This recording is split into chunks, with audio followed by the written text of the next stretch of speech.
Say something else, Chela. Hi, Dr. there we go. Mike. Thank you so much for coming by and being here. Greetings from Florida. There it is. Awesome. Okay, I think we're We are good. together now. Greetings from Florida. Indeed, Florida. Florida. A lot going on in Florida, Dr. Mike, as you inform us every week in the chat. You're always a great contributor into our chat every week on our show, and we really appreciate you joining us today to talk about what's going on in Florida. Particularly, we talked briefly right before the show in our little test earlier, not right before, but earlier today. You brought up the subject of vertical integration and the recent court decision that basically that said it was unconstitutional for companies to be vertically integrated. And we initially felt, hey, that's a good thing, because that breaks up the monopolies, right? That makes it more fair for people to get in, makes it maybe cheaper for the patients.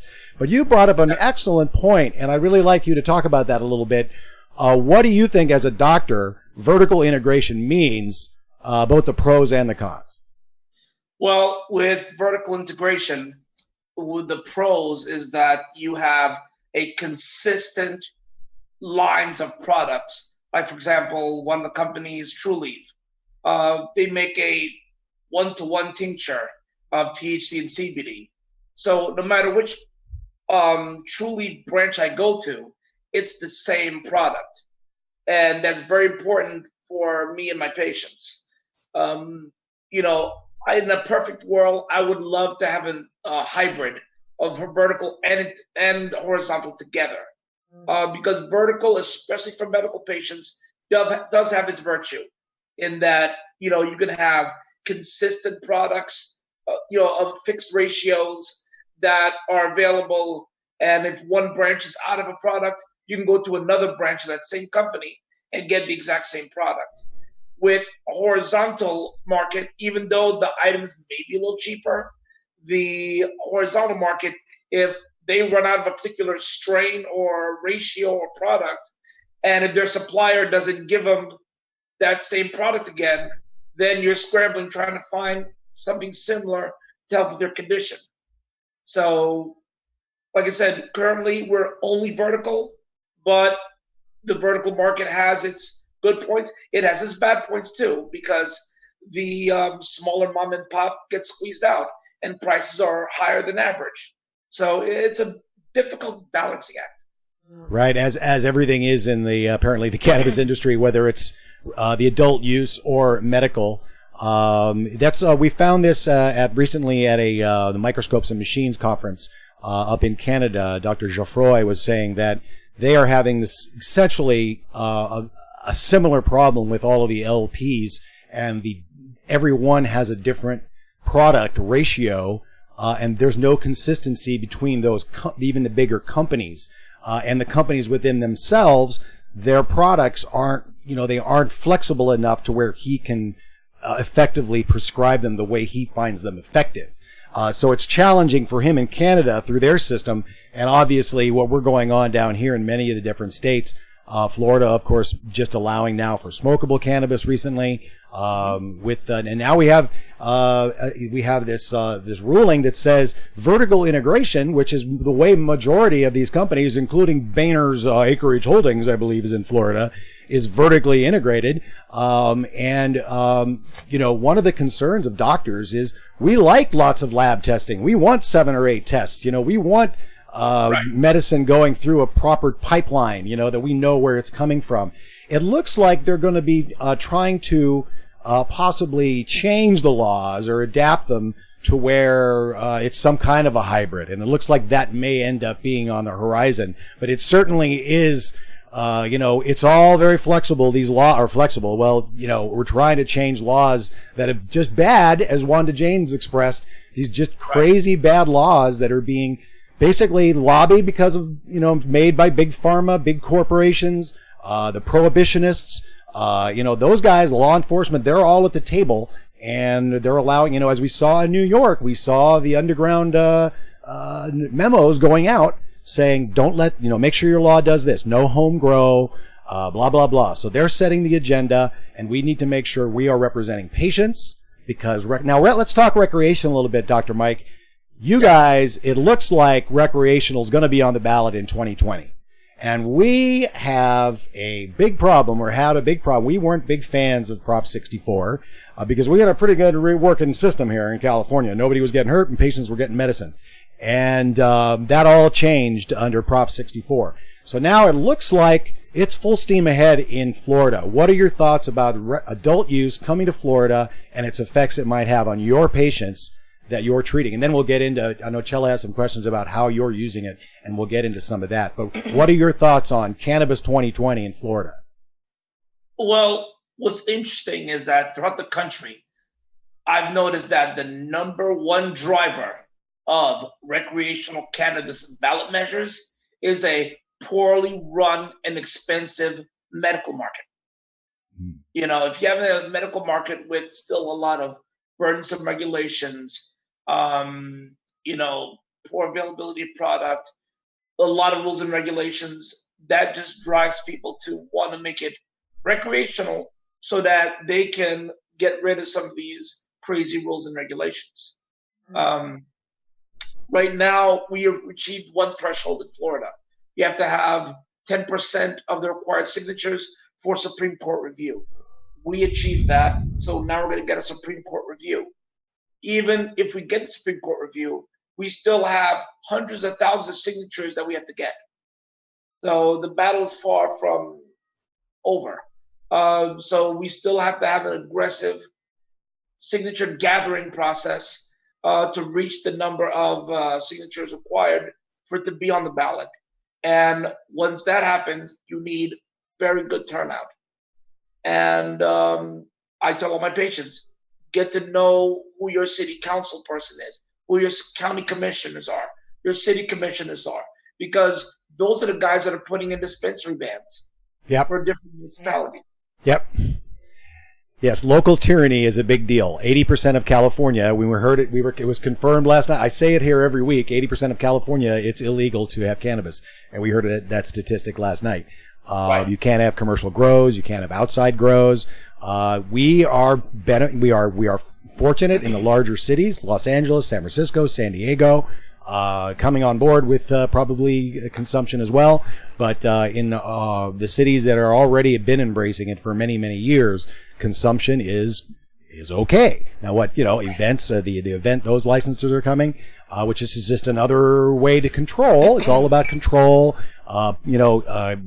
Dishing out what you can get, the lists of tyranny and medical conditions, also changed in a bunch of places this week and didn't change in places this week. It's like, no, we think chronic pain is great. But over here, autism and anxiety, not so much.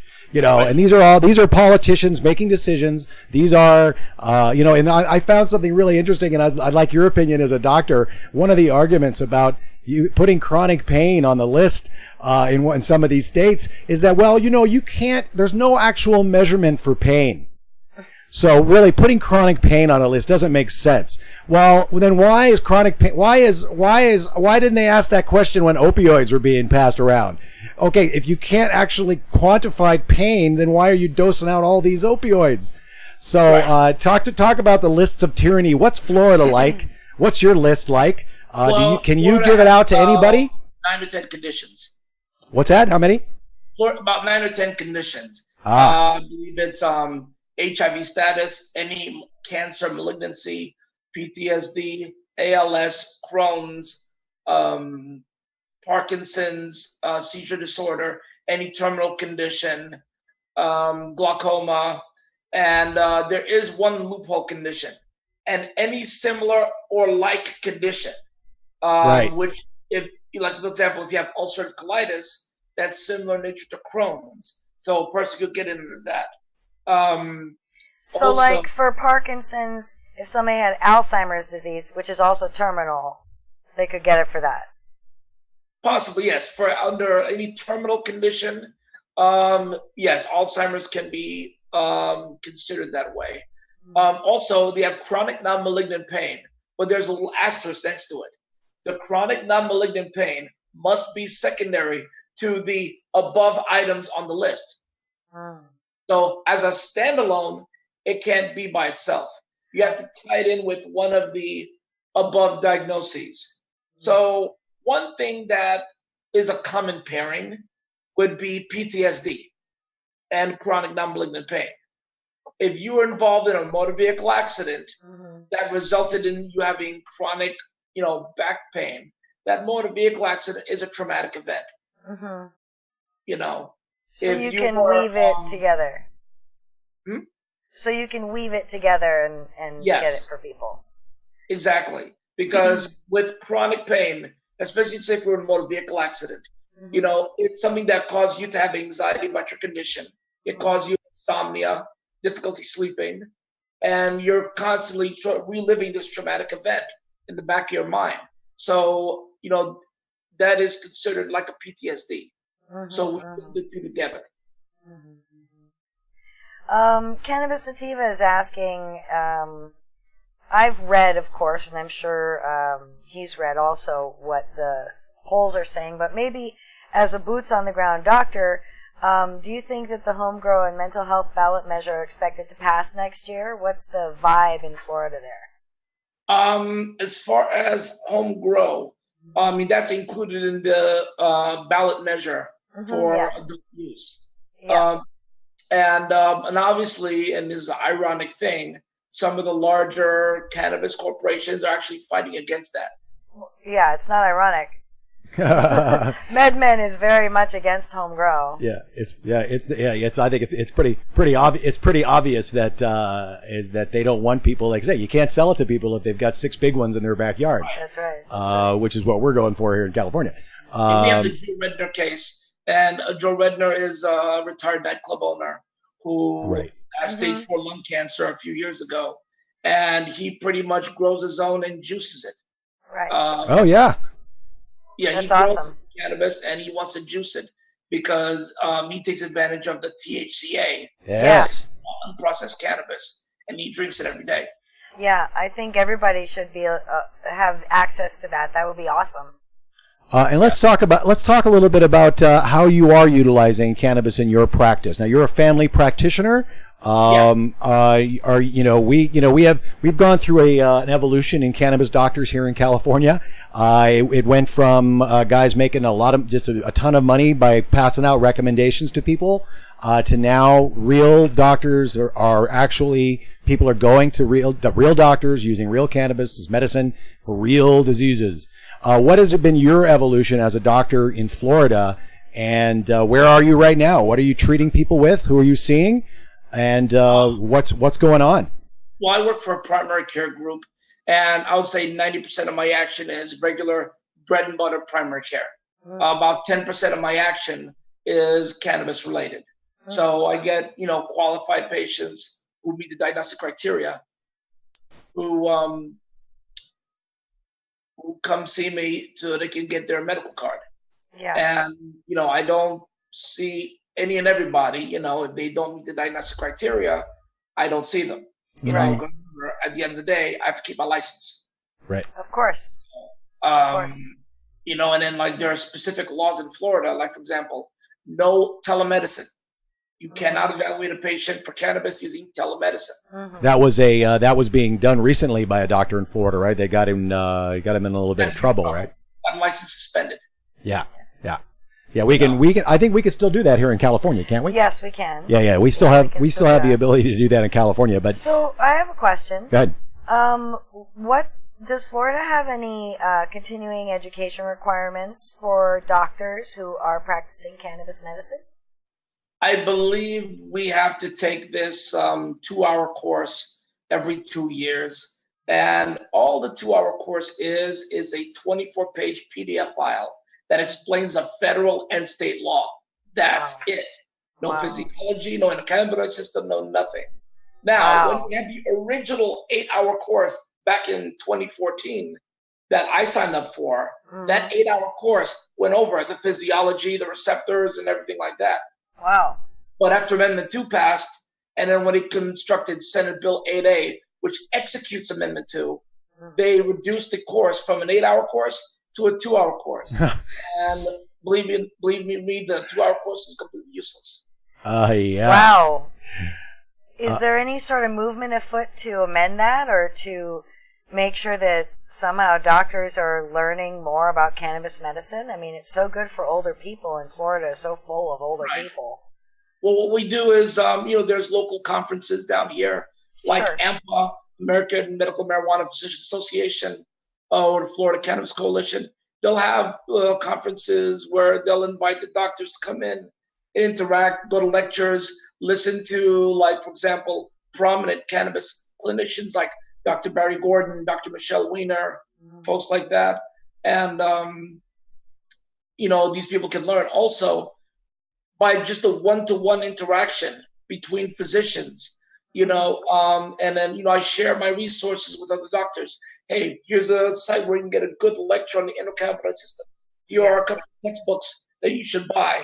So anybody who inquires to me about that, I give them those resources and those links so that they can learn about themselves. Because at the end of the day, remember, none of us was exposed to any of this in med school, residency, or fellowship. Right. Which is terrifying. No offense.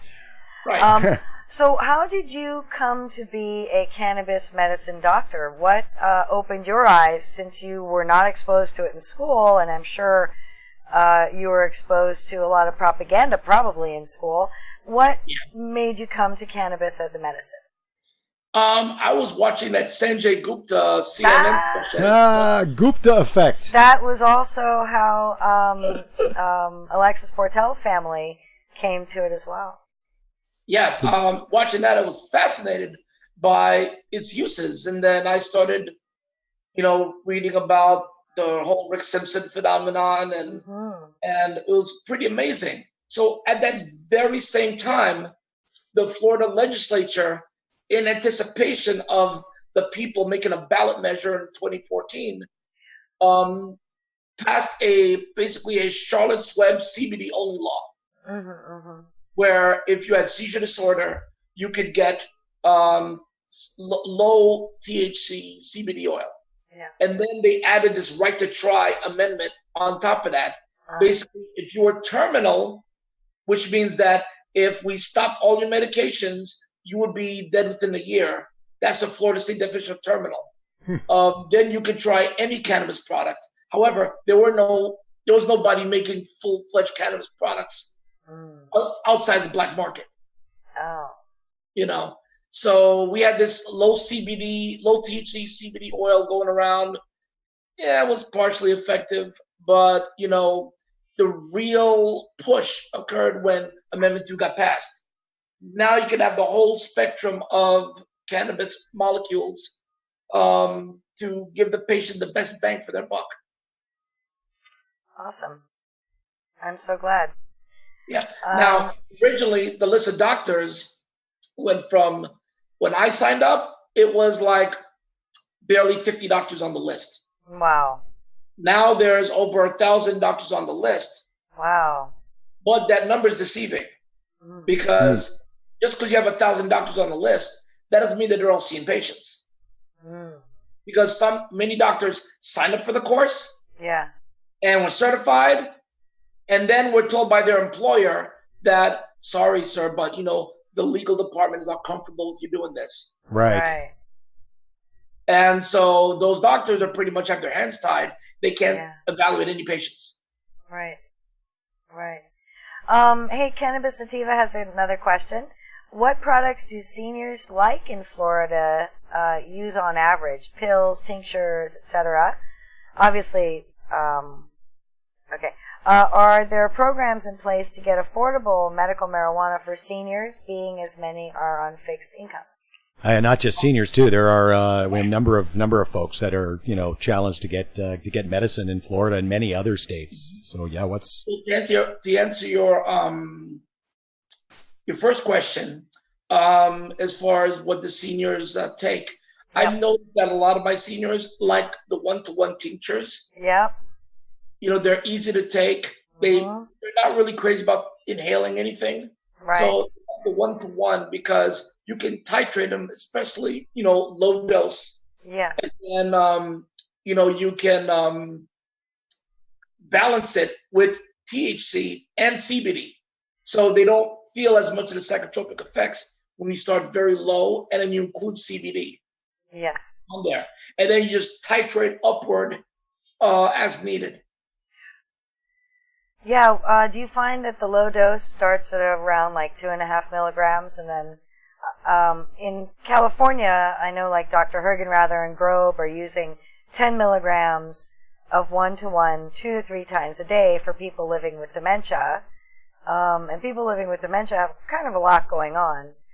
Do you find that 10 is sort of like the max dose for most people, and like 2.5 is the low? Because, there's a tool that we use.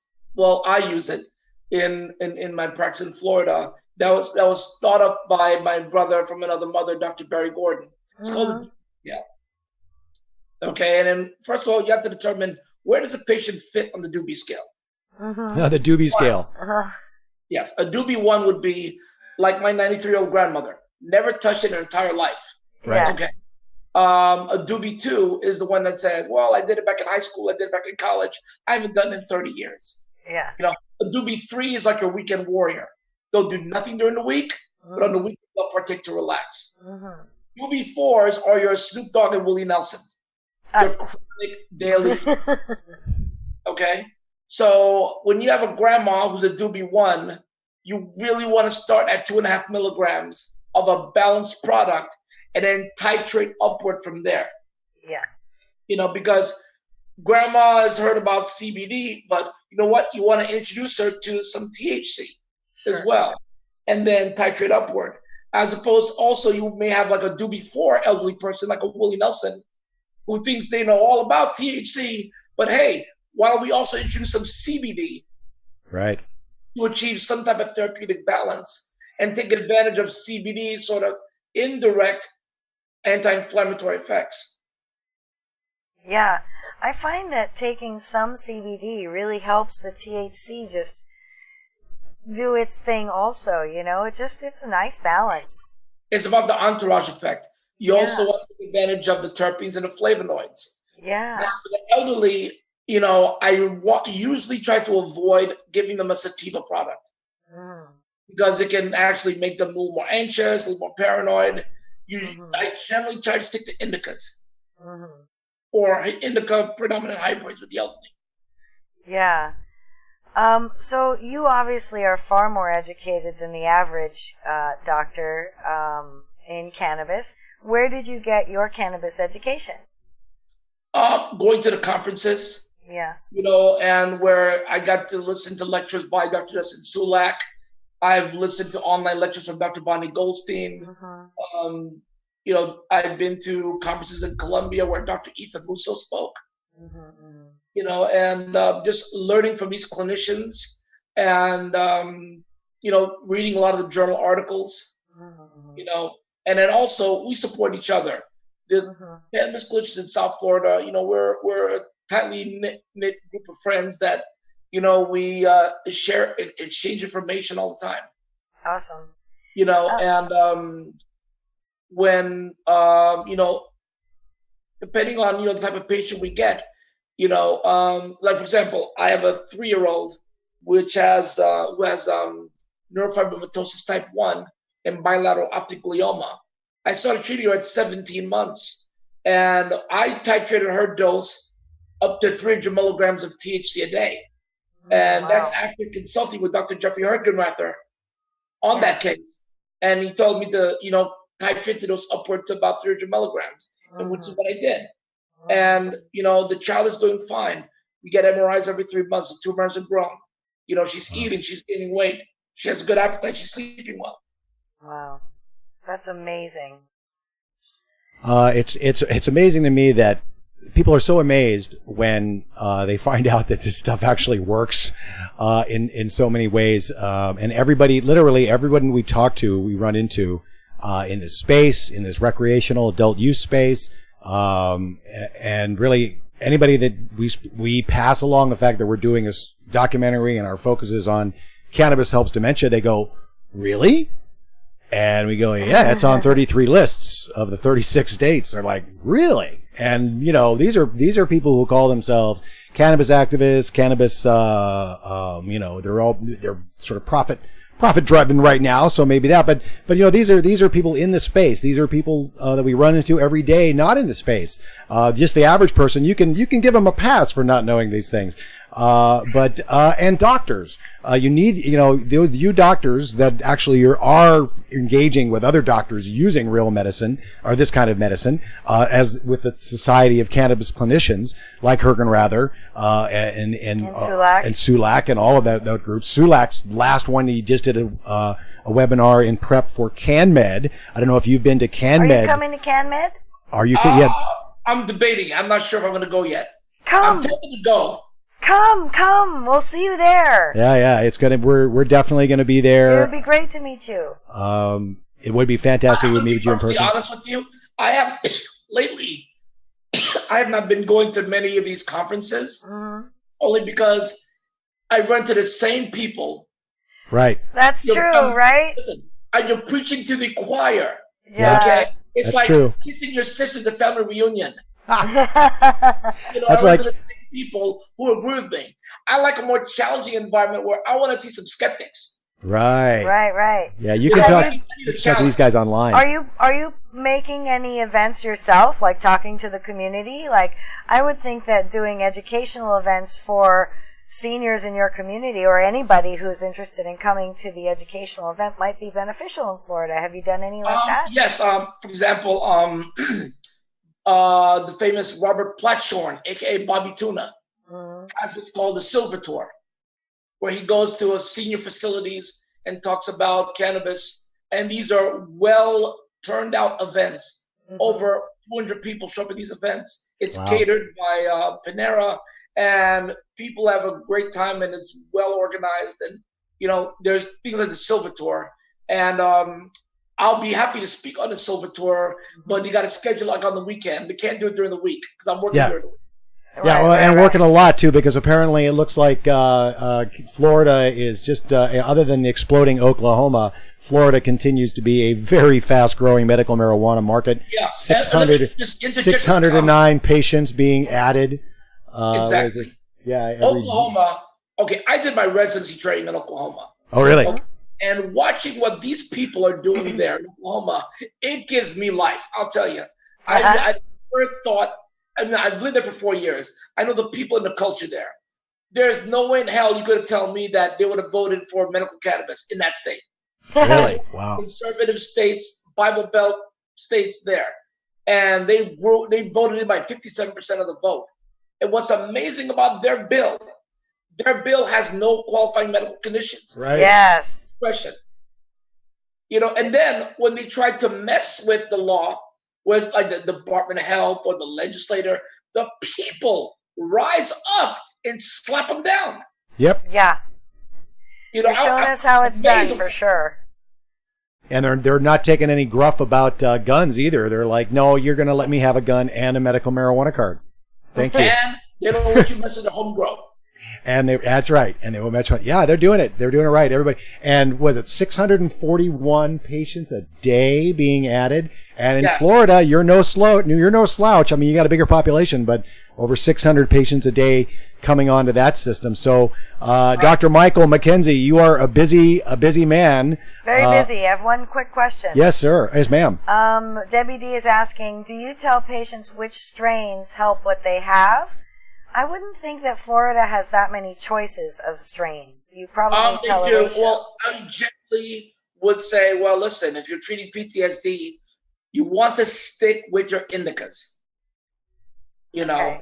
If you have PTSD, which is involves insomnia and anxiety, you really don't want to mess with a sativa at this point. Stick with your indicas because of that myrcene content, which is sedative in nature and anxiolytic, helps with the PTSD. Oh, I'm glad you mentioned the magic words. You understand the full effect of this plant, and the flavonoids are super exciting. That's an area that's like, forget CBG and CBN and THCA.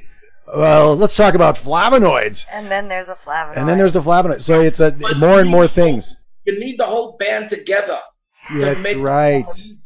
So people that just want to just push and isolate, like for example, people that are pushing CBD only or anything like that, to me, that's like the musical group Chicago without Peter Cetera. Yeah. So Chicago, they're a great band, great musicians. They know how to play their instruments, but their songs do not sound the same without Peter singing it. That's right. That's right. Hey, so let me ask you, do you go up to, do you interact with your local elected reps and your state elected reps? Do you write letters? Yes, I do. Awesome. Tell me more about that. I live in Hallandale Beach, and so I've spoken to the mayor as well as the city council about different issues. We have a dispensary here in Hallandale Beach called Rise, so they're doing great. As far as my state representative, my state representatives and state senator, they're all on our side. My state representative is Joe Geller. My state senator is Gary Farmer. Both of them have been on our side from day one. And actually, Gary Farmer tried to put in a bill saying that veterans can get free cards. Right, okay? Right. But that bill was kind of, there was a poison pill put in this bill that you may have heard of, where they tried to make a 10% potency max cap. Right. Yeah. So that poison pill killed Senator Farmer's provision for the free card for the veterans. Sure. Right. We got to keep pushing for home grow and keep home grow on the table and expungement. Yeah. Now, I have Debbie Wasserman Schultz as my congressman in my district. I have not yet had a chance to really talk to her about cannabis issues. Yeah. But that she is a cancer survivor. Right. And I can frame our conversation into how it helps cancer patients. Yes. I think that she would be pretty receptive. I'd be driven to speak of other things if I ever met Debbie Wasserman Schultz. No, you must find the connection. Listen, find the connection. I know it's tempting because reality, in terms of reality, Debbie Wasserman Schultz has had a very funky relationship with the local doctors in South Florida. Yep. Okay. Interesting. And when there was a town hall meeting years ago before Obamacare passed, she went into the belly of the beast, and the doctors there were pretty nasty. They ripped her a new one. But I've interacted with her. I've always been nice to her because, listen, she is our congressperson. She is practically worshipped in her district. Right. Okay? Wow. So, right. It doesn't make any sense to have an antagonistic relationship with her. Yep. Yes. Be strategic. Yes. Yep. Approach her on the cancer thing wherever we can find a connection. I'm approaching the governor on the Alzheimer's thing, of course, because that's where his soft spot is. So, and mine, and we have a common goal there. So, hey, everybody keep moving forward and developing relationship with all of our electeds, and that's how we're gonna move everybody forward together. Right, and that's what's turning the tide. Your relationship with your elected officials, and also the raw people power. Right. What I saw in Oklahoma. What they saw in Oklahoma is scaring the crap out of people in other states like Nebraska, because they're trying to pass laws to get ahead of the game. South Dakota. Wait, that if a ballot initiative gets done, that it's over. Their prohibition is over. Totally. Changing constitutions. Some of these guys are trying to change constitutions. People power. Yep, we're going to do it. And then you've got the sort of the push from underneath with hemp. Because even all the Republicans want hemp to be replacing tobacco and this new cash crop of CBD, which is a whole different animal. And maybe what we'll do, Dr. McKenzie, we'll have you back because we really we want to get more into CBD and talk about that, and we'll talk about some other things, and maybe we can talk about that on the next time we have you on. But I really want to thank you for joining us today. There is education going on in Florida. There's this group. I don't know where are you in Hollywood, Florida? I'm in Hallandale Beach, which is right below Hollywood. Right below Hollywood. Okay, cool. There's this, it's one senior place in Suntree. I guess Suntree is having an event tomorrow, August 19th. So I just wanted to remember, and that's in Florida. So obviously, as Dr. McKenzie said, there is education happening in Florida. Get educated. Share education. Share your education. I'm sure the laws, it's really hard to get compassion back into cannabis. And it's one of the things that drives us absolutely crazy. The compassion is where all of this came from. That and defiance of the government. It's really tragic that all of this profit motivation and stuff is doing its best to drive compassion out of these laws. Oh, yes, Dave, sir. before I go, you gotta always keep in mind also, Yes. there are 4 kinds of money you are fighting against. You Yes. always have to keep these 4 kinds of money in the back of your mind. First type of money is old money. Okay, that's the pharmaceutical industry. Like Insys Pharmaceuticals, who gave $500,000 to Arizona against their legalization effort. Right. You know, GW is playing dirty in a few states where they're petitioning against any kind of relaxation of the cannabis laws because they were the monopoly. Right. You know? Then you have what's called long money. Okay, that's the alcohol industry. Okay, Tobacco probably falls into that category. Right, probably yes. Then you also have what's called big money, which is the prison industrial complex, the sheriff's offices, civil asset forfeiture. You know, that's that big money. Okay. And then there's a new kid on the block, which you have to deal with. We call it new money. That's the industrial complex. The series of rehab facilities and sober homes that Kennedy's doing, which is trying to block cannabis legalization at every turn. So the addiction racket. That's genius, yeah. Well, we are going to have you back on to break those down, especially genius. about that last one, which is definitely something that, and you've buttoned them up nicely, all 4 of them together. That is pressing down from above, and all sides really, with regards to how these new laws that are being developed. And that last one is particularly intriguing because we talk about it often that, there's not you don't make a lot of money when you actually get people off of these drugs and things. It's all about keeping people sick, a sick care as opposed to health care.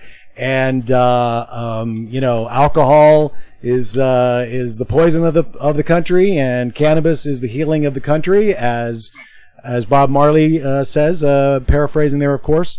And that was an excellent, great point. Dr. McKenzie, Dr. Mike, we thank you so much for joining us today. We definitely want to have you back on. We so enjoy you in the chat. We want to have you back on and talk about CBD, the addiction racket, and all kinds of other things. Dr. Mike, thank you so much. Have a great evening in Florida, and we'll see you next time. And see you in the chat. We'll see you in the chat for the afterburn. Okie doke. All right. Thank you. Thank you, Dr. McKenzie. All right. Bye-bye. That was Free the people. Free the plant, free the people, guys. Awesome. Home grow, all on point there.